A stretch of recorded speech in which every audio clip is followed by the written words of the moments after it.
Before Ebere could gather her thoughts, Chief Obi raised his staff. The crowd immediately became silent. Ebere, the elders have reached a decision. Ebere's heart pounded. Her arms tightened around Leo and Chimamanda. The twins began crying, as though they could sense the danger around them. Chief Obi, please. I have done nothing wrong. I swear on the lives of my children. Tears streamed down her face, but Chief Obi's expression did not change. The decision has been made. Please. My babies are only 5 days old. Where will I go? The villagers watched. Not one person stepped forward. Not one person defended her. You must leave Umuaka before sunset. The world stopped. Ebere stared at him, unable to believe what she had just heard. Ebere could not believe what she was hearing. The elders had made their decision. Before sunset, she and her newborn twins would be forced to leave Umuaka. Tears streamed down her face. She looked desperately toward Uzo, the father of her children, the man she had loved, the man she had trusted. Surely he would stop this. Surely he would defend her. Surely he would not allow the mother of his children to be driven away like a criminal. But he didn't. Instead, Uzo stood silently among the villagers, cold, distant, unmoved. In that moment, Ebere understood something painful. The man she had married was gone. The man standing before her was a stranger. Something inside her shattered completely, and for the first time in her life, Ebere felt truly alone. Slowly, she turned away from the crowd, holding Leo and Chimamanda tightly against her chest, and without another word, she walked away. Away from her home, away from her marriage, away from the only life she had ever known. Behind her, the villagers watched. None of them realized they were witnessing the greatest mistake Umuaka would ever make. The sun was beginning to set, and Ebere had nowhere to go. Ebere stepped beyond the edge of the village. The sky darkened. Heavy clouds gathered overhead. A cold wind swept across the road. The twins began crying again. Their tiny cries pierced Ebere's heart. She looked down at Leo and Chimamanda. Both babies were hungry. Both babies were exhausted, and she had nothing to give them. Nothing except her love. Tears filled her eyes, but she forced herself to keep walking, one step at a time, one painful step after another. As darkness slowly covered the land, fear began to creep into her heart. Where would she sleep? How would she protect her babies? What would happen if they became sick? For the first time since leaving the village, Ebere stopped walking. She looked behind her.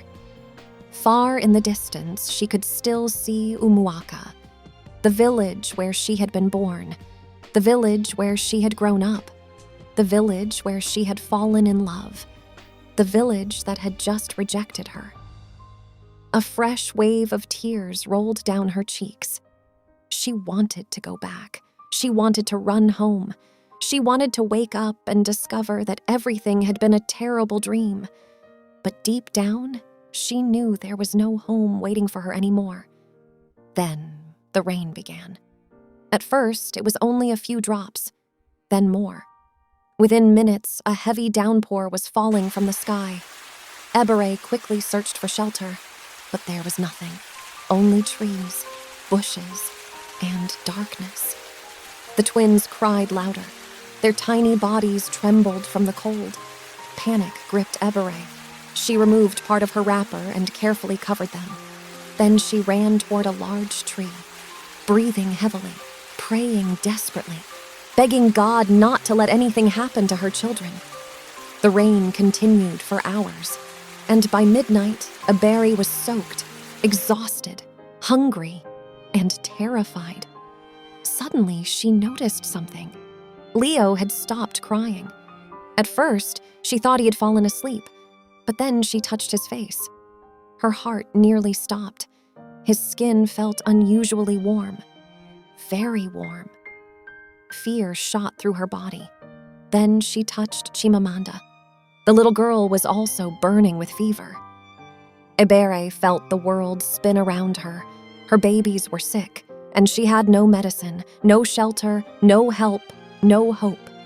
She hugged them tightly, and for the first time that night, she broke down completely, sobbing beneath the tree, begging God to save her children. Hours later, as dawn slowly approached, Ebere heard something. Footsteps. Slow footsteps. Coming toward her through the rain. Immediately, fear gripped her heart. She pulled the twins closer. The footsteps came nearer and nearer. Then a voice spoke, an elderly woman's voice, soft, gentle, kind. "Were you out here all night?" Ebere slowly lifted her head. Standing before her was an old widow, a woman she had never seen before. The woman stared at the babies, then at Ebere, and suddenly tears appeared in her eyes, because she already knew. Something terrible had happened to this young mother, and what she did next would change all of their lives forever. The old widow slowly knelt beside Ebere. For a moment, neither woman spoke. The rain had finally stopped, but the damage had already been done. The twins were still burning with fever. The widow gently touched Leo's forehead. Her expression immediately changed. "These children need help." Ebere's lips trembled. She had cried so much that she no longer had tears left. I have nowhere to go. Shh, my child, you are not alone. The old woman looked at her carefully. She saw the fear, the exhaustion, the heartbreak. Most of all, she saw a mother trying desperately to protect her children. Without another word, the widow stood up. Then she extended her hand. Ebere's lips trembled. She had cried so much that she no longer had tears left. "Come with me." Ebere stared at her. She could hardly believe what she was hearing. After everything that had happened, someone was finally showing her kindness. The old woman's name was Mama Grace. She lived alone in a nearby farming community. Her husband had died many years earlier. Her only son had also passed away. Since then, she had lived by herself. When Mama Grace brought Ebere home, she immediately prepared warm water. Then she wrapped Leo and Chimamanda in dry blankets. For the first time since leaving Umuaka, Ebere felt safe. That night, she slept on a real bed. And for the first time in days, she slept without fear. The following morning, Mama Grace took the twins to a nearby health center. The nurse examined both babies. Fortunately, the fever had not become serious. The children were treated immediately. When Ebere heard they would recover, she fell to her knees and thanked God. Weeks passed, then months. Slowly, Ebere began rebuilding her life. At first, she worked on farms, she cleaned houses, she sold vegetables in the market. She accepted every honest job she could find. The work was exhausting, but Ebere refused to give up. Every coin she earned was carefully saved. Every opportunity was seized. Every setback became a lesson. And Mama Grace stood beside her through it all. Years passed. The small vegetable stall became a shop. The shop became 2 shops, then 3. What began as survival slowly became success. 10 years after leaving Umuaka, Ebere's life looked completely different. The frightened young mother who had once slept beneath a tree with newborn twins was gone. In her place stood a confident and respected businesswoman. People traveled from different communities to buy from her stores. She employed dozens of workers. Many people knew her as Madame Ebere. Few knew the painful story behind her success. Ebere built a beautiful modern home. She bought Mama Grace a house of her own beside hers. The old widow who had saved her life never had to worry about money again. And every evening, Ebere would sit on her veranda watching Leo and Chimamanda play in the garden. Those moments reminded her why she had never given up. The village that rejected her had expected her to fail. Instead, she had become more successful than anyone could have imagined. Yet despite her success, Ebere never became bitter.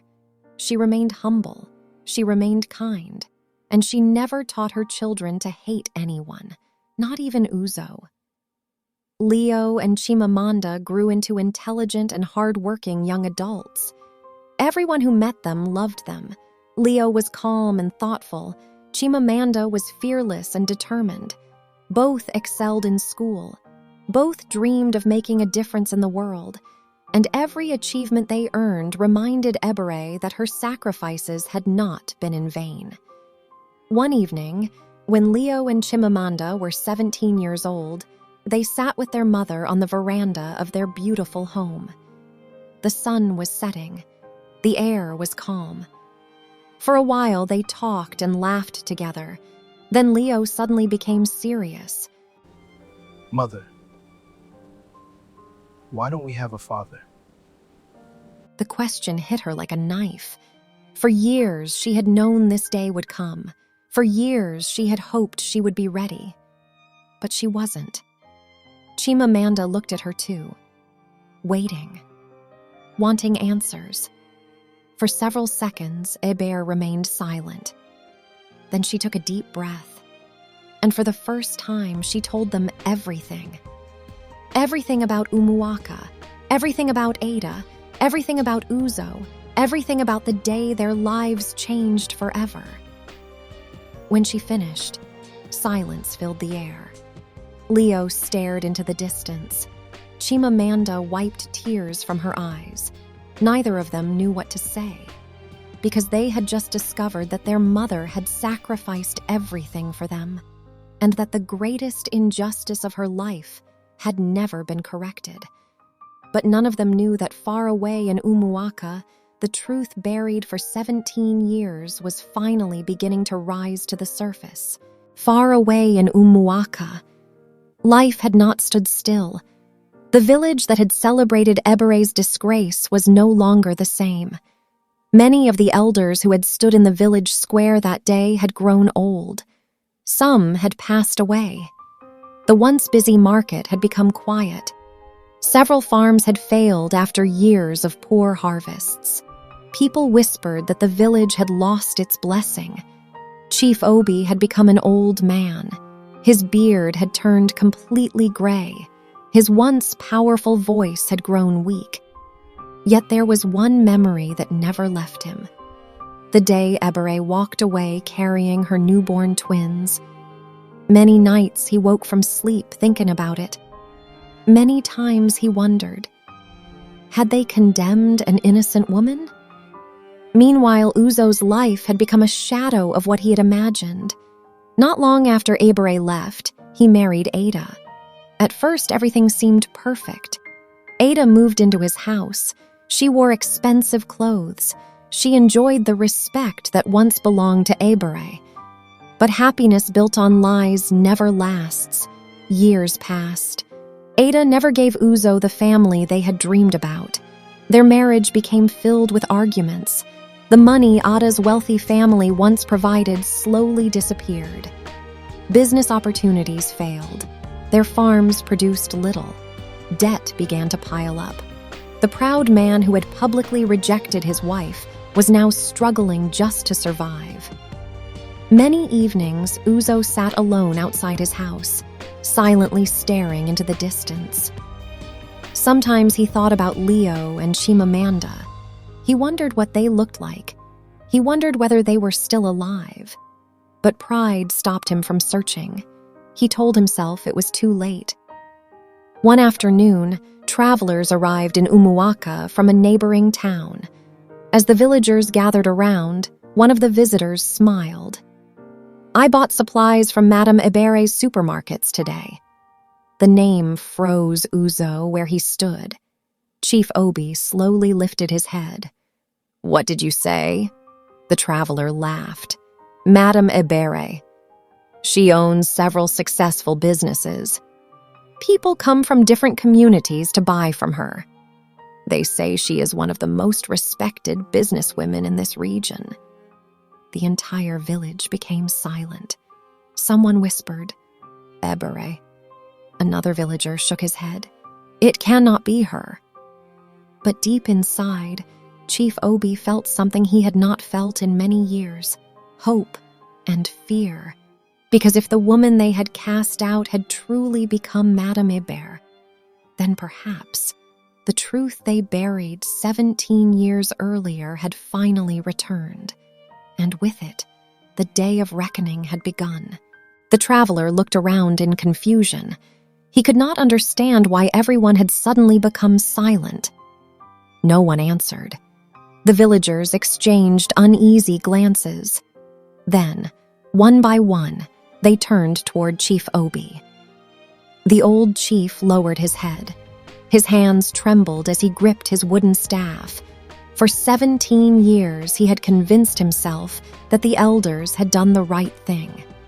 But hearing Eber's name again shook him to his very core. The traveler continued speaking. Madame Ebere is known everywhere. People respect her. She has helped countless families. I've never heard anyone speak badly of her. Each word struck the villagers like a hammer. The same woman they had called a witch had become a blessing to so many.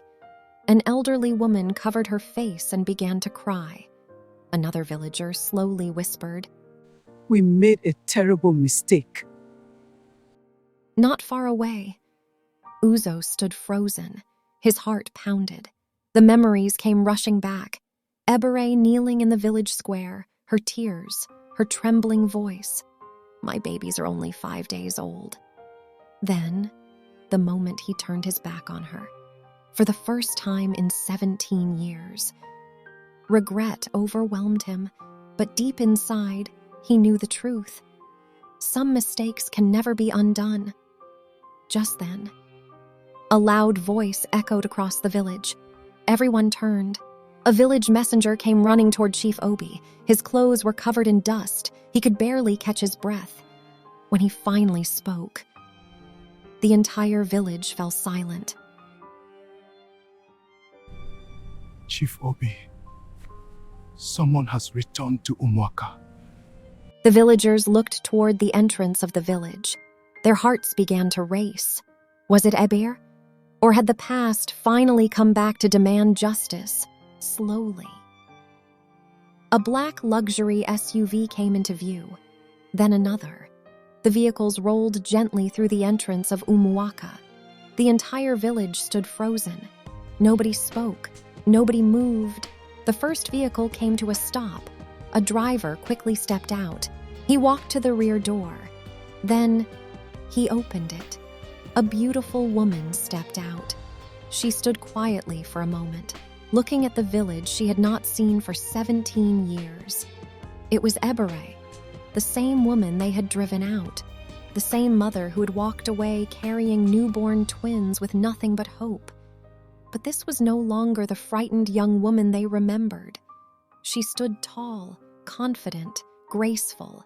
Success had changed her life, but it had not changed her heart.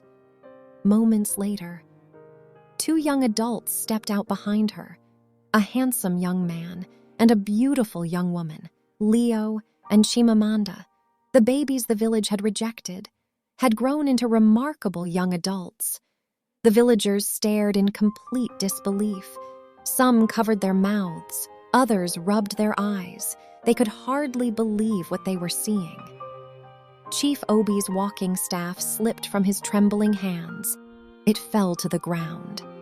Uzo stood rooted to the spot. His eyes never left Ebere. 17 years disappeared in a single moment. Every memory came rushing back. The tears, the cries, the betrayal, the day he destroyed his own family for the first time. He truly understood what he had lost. And deep inside, He knew that no amount of regret could ever erase the pain he had caused. The silence across Umuaka was so deep that even the wind seemed afraid to speak. For several long moments, no one spoke. The silence was almost unbearable. Then, Chief Obi slowly stepped forward. His hands trembled. His eyes filled with tears. For the first time in his life, the proud old chief knelt before Ebere. The entire village gasped. No one had ever seen Chief Obi kneel before anyone. His voice shook. Ebere, forgive us. Tears rolled down his cheeks. He lowered his head. We failed you. We judged you without knowing the truth. The villagers slowly lowered their heads. Many began to cry. Others could not even look Ebere in the eyes. The weight of their mistake had finally become impossible to ignore. Then, an elderly man slowly pushed his way through the crowd. His face was pale. His hands trembled. For 17 years, he had carried a secret that refused to let him sleep. He stopped in the middle of the village square. Every eye turned toward him. He took a deep breath. Then, with a shaking hand, he pointed directly at Ada. His voice echoed across the silent village as he confessed that the red cloth had never belonged to Ebere. It had been planted. The accusation had been a lie from the very beginning. A loud gasp swept through the crowd. Ada stumbled backwards. The color drained from her face. She searched desperately for words, but none came. The old man then turned slowly toward Uzo. With tears in his eyes, he revealed that Uzo had known the truth all along. Blinded by greed and the promise of wealth, he had chosen to betray his own wife and newborn children. The village erupted in shock. People could not believe what they were hearing. Some cried openly. Others covered their mouths in disbelief. Uzo's legs suddenly gave way beneath him. He collapsed onto his knees. For 17 years, he had hidden behind lies. But at last, the truth had found him. With tears streaming down his face, he slowly lifted his eyes toward Ebere.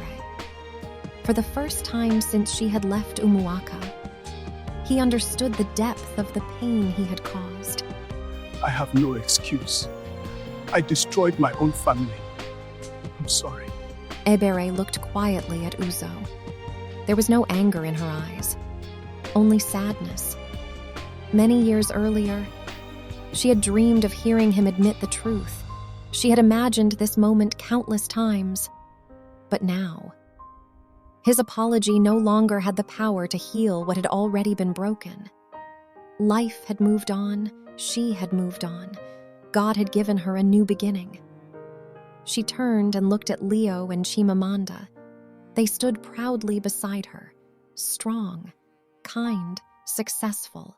Everything she had lost 17 years earlier had been restored in another way.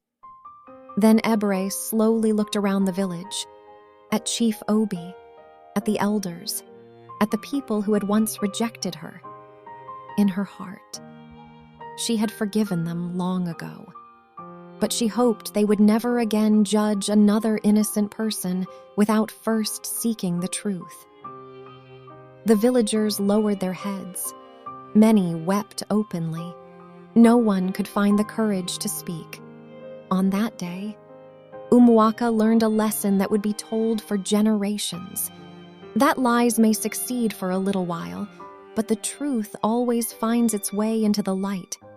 And the young mother who had once walked away from that village carrying 2 helpless newborn babies returned with honor, returned with respect, returned with a beautiful family, and returned as living proof that those who refuse to give up can rise higher than those who tried to bring them down. From that day forward, whenever parents in Umuaka taught their children the importance of truth, kindness, and justice, they told them the story of Ebere, the woman who lost everything, yet gained far more than anyone ever imagined.